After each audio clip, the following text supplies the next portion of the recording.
Frank, it's been about a week. How is the mood in Hong Kong? I think the mood, generally speaking, is somber. Mm. People are taking this very seriously. They're not sure exactly what's going to happen next. There are some people who are quite alarmed. There's a lot of talk about leaving Hong Kong, emigrating to somewhere else, including Taiwan. Mm-hmm. A lot of people are also trying to scrub out what they had said previously on social media. People around the world are actually very nervous about the law too. Officials in Taiwan have been telling us here to avoid unnecessary travel to Hong Kong. Their American academics are saying that this law has targeted everyone on the face of the earth, because if you've said something that is offensive to China, they could detain you if you're transiting through Hong Kong. Do you think that we need to be that nervous? Well, I think it's better to be cautious, but this law really is a law about Hong Kong. So if people had said something critical of China in the past, and that had nothing to do with Hong Kong, I don't think that this should be any additional cause for concern. I noticed that some people are saying we shouldn't go to Hong Kong anymore. And I can understand why they're worried. And I think that there should be probably a period of wait and see what actually happens in the weeks to come. I think that they will honor this position in the law where it is not retroactive. And so only people who should do things contrary to the national security law, from say July 1st on, would be held to account. As you know, the heaviest penalty is life in prison, which is a pretty grim prospect. But those are supposed to be very, very, very few individuals who would encounter a case like that. So this is Beijing's way of stopping all the protests and any democracy movement in Hong Kong. Do you think this is basically putting an end to all of that? Oh, I think the protests, what we saw last year, will stop. It's not going to come back. There will not be like every weekend huge protests ending in violence. And I think that was very counterproductive anyway. So I myself am happy that those protests are over.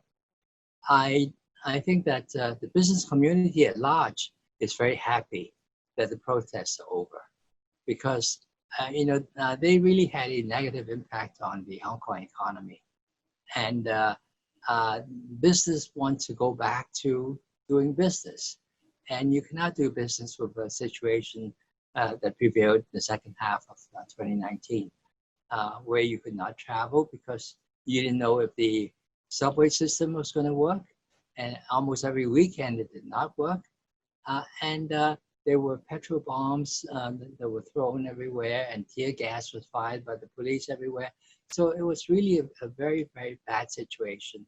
So I think it's a good thing that is over.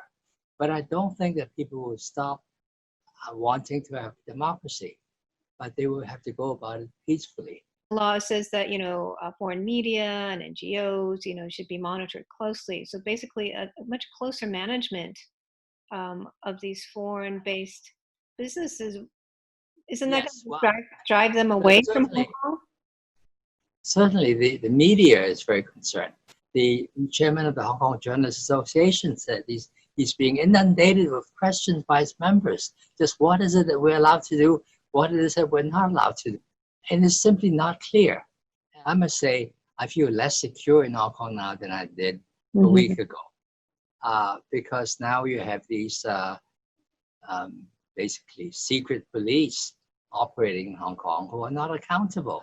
They can come knocking on your door, and if you don't open the door, they can break it down.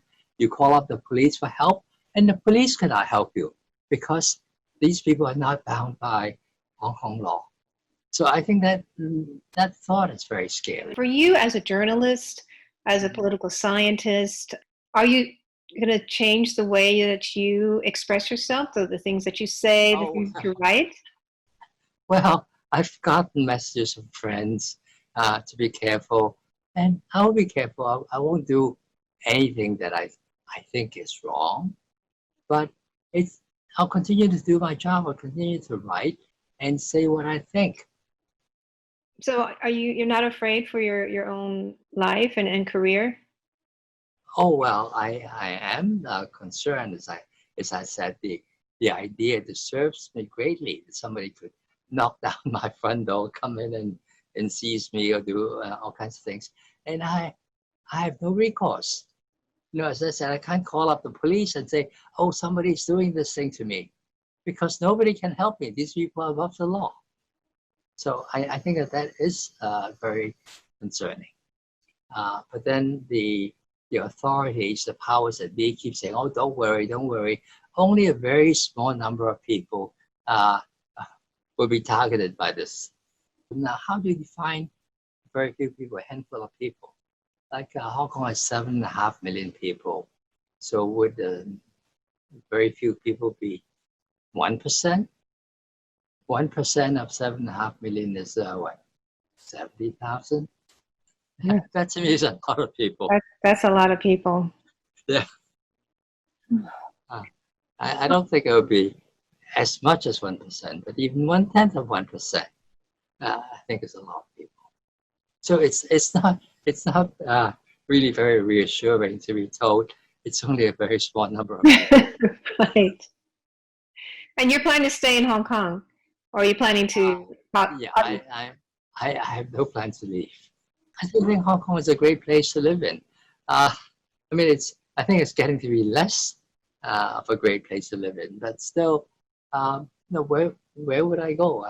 I'm not sure that I'll fit in anywhere else. I've lived in Hong Kong so long. Well, last September during our interview, you had mentioned that, China should really try to protect Hong Kong as an international financial hub. And they should also care about their global image. But them coming down so strong on people's freedoms in Hong Kong could drive a lot of people away, and perhaps foreign businesses as well.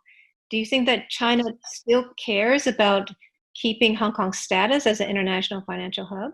Oh, I'm sure they do. They want to keep Hong Kong as an international financial center, and they don't have a replacement. They might be taking the long view. You know, before 1997, a lot of people left Hong Kong.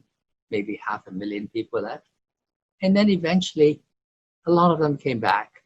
I would say maybe 40% of those who left came back. Really?